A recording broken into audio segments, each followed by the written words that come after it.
right, except to pass. Oregon's usually pretty strict on that, you know, the left lane laws.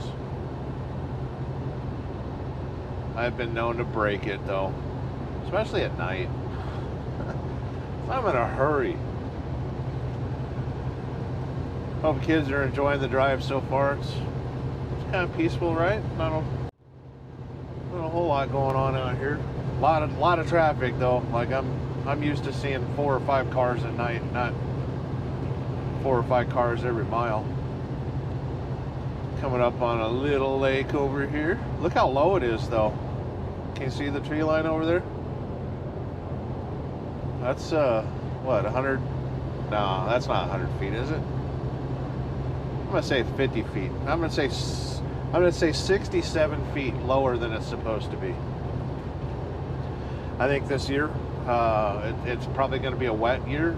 The few storms that we have had so far, which is kind of strange because usually around Halloween, we get snow, at least there in Reno.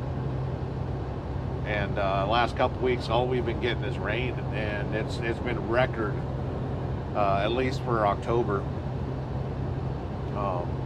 I guess Sacramento, they were saying they get like 9 inches of rain a year or something like that. In this last storm, they got 7 inches. Pretty crazy, right? This side of the country, we are experiencing a drought. I don't know what Oregon would consider a drought, but it hasn't been too rainy. Coming up on they call it Lookout Point Lake. Is that what the map is telling me there? I'm not in too much of a hurry. I'm 5 hours late. How am I going to change that?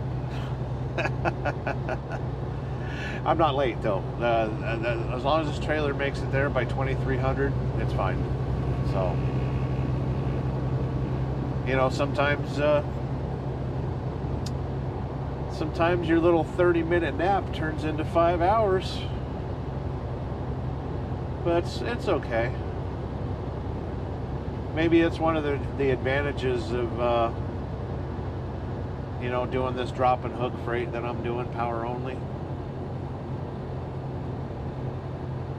You know, if I was, oh, excuse me, if this was a Walmart load and oh my God, I was 5 hours late, they'd reschedule me, and you know, today's what, Tuesday? They probably wouldn't unload me until Friday or Monday the next week. A lot of that crap is happening in the trucking industry right now. Another thing that's happening, and I guess a lot of warehouses, they get taxed on the inventory they keep, and they are purposely slowing down orders, causing delays for truck drivers and stuff, because it's cheaper to tell a truck driver, oh, your appointment, we're sorry, your appointment was actually a week later. There's a lot of dirty tricks happening in the trucking industry right now. I'm sheltered from it right now, so I'm okay, but I am paying attention to what's going on in the industry. And the news, all they're going to tell you is there's a trucking shortage. No, there's plenty of truck drivers out here.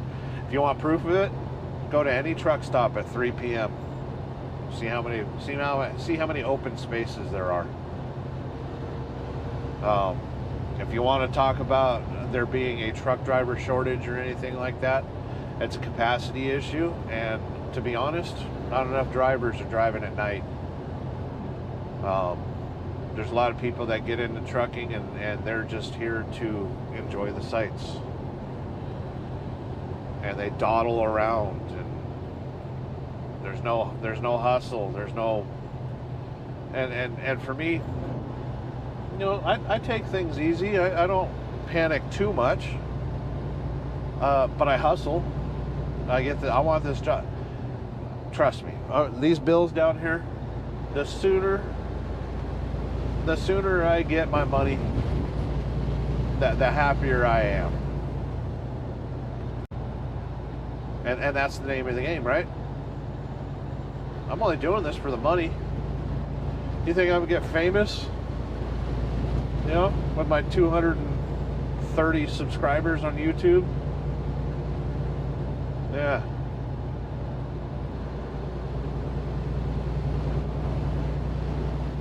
I'm in it to win it for myself. Not really looking to grow the company or anything like that. I don't know. Right now, my insurance limits me. I had to go back to OOIDA, so I can't hire anybody. I can buy another truck and use it as a spare, which I might do that. You know, it might be a little, there might be a semi-truck underneath the Christmas tree. I would like to have a spare truck, but things are kind of expensive if you just have two trucks, you know.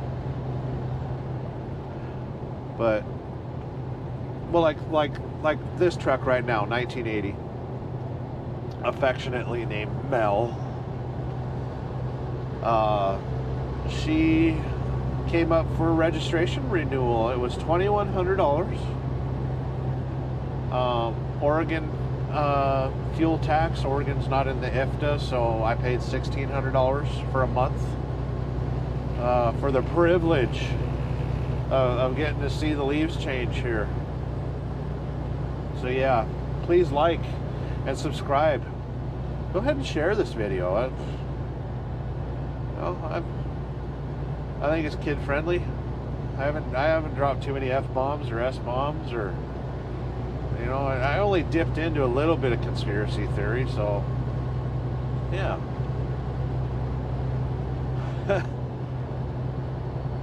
But yeah, Oregon tax, IFTA, I paid, you know, I only run California, Nevada, Oregon.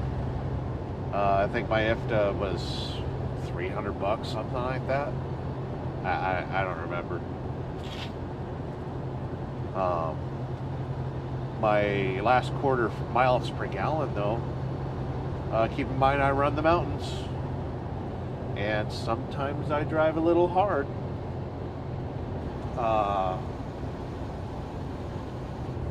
7.8 miles per gallon, which isn't too bad.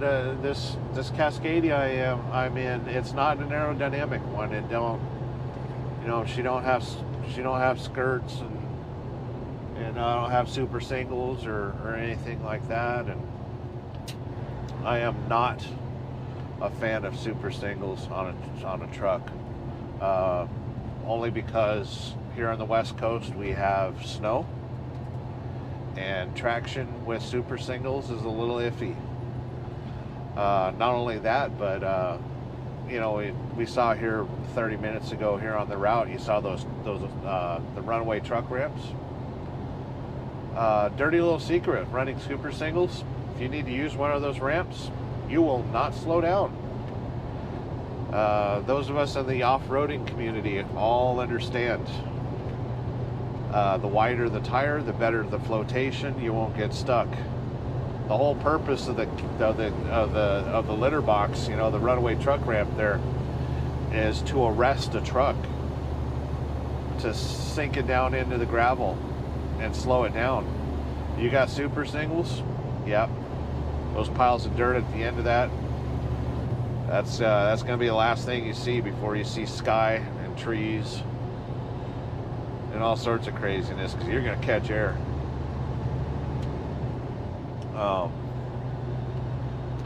Up here on our right, I don't know if you might be able to see it in this camera, if there's a covered bridge right here. Lowell covered bridge. At night they light it up. It's kind of cool. See? Little covered bridge there. Pretty cool, right? There's one thing I like about Oregon. Like, I could easily just tell you guys right now, welcome to West Virginia. Looks just like this. Welcome to Maine. Looks just like this. There's so many parts of the country that look similar. But it's not. This is Oregon. Welcome to Oregon. It's a little windy out there today. So you got a little chop out there on the lake.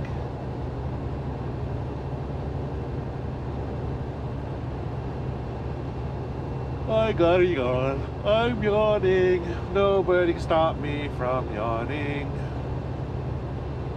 I hope this video is not as boring as I'm finding it. Jeez. Over here yawning while piloting a commercial vehicle. Coming up on Dexter.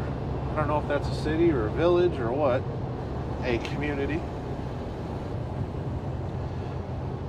Speed limit on this road is 55 miles an hour. Nobody does 55 miles an hour on this road.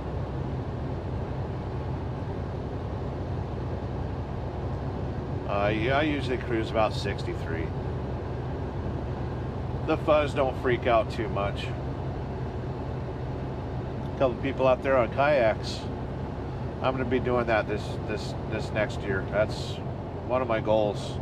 I've been wanting to get a kayak for quite a while. I've just been working too hard, kids. You know? I'm trying to pay for these new uniforms.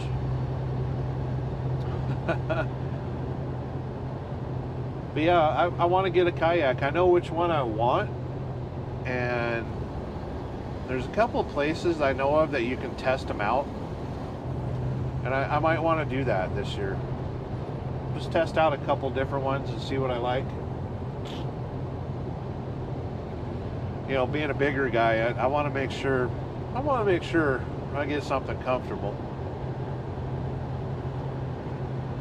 As much as I sit upright in a semi truck like this, I'm used to my legs being kind of under me a little bit. It's important to find a comfortable kayak for me, and I don't know about the ones you sit down inside. I want something, and I don't want the ones that's got a chair and you're top heavy either. You know, something in between. You know, but there are a couple manufacturers that make something that's interesting. There's this one brand, they call it the SUV of kayaks. You know, and you can pack your camping stuff on it, and it's got some watertight compartments. And there around Reno, there's all sorts of cool lakes you can explore. And I think it would be really cool to get into that hobby this next year. And it's great exercise. You know, you're working your upper body and stuff, and you're breathing, and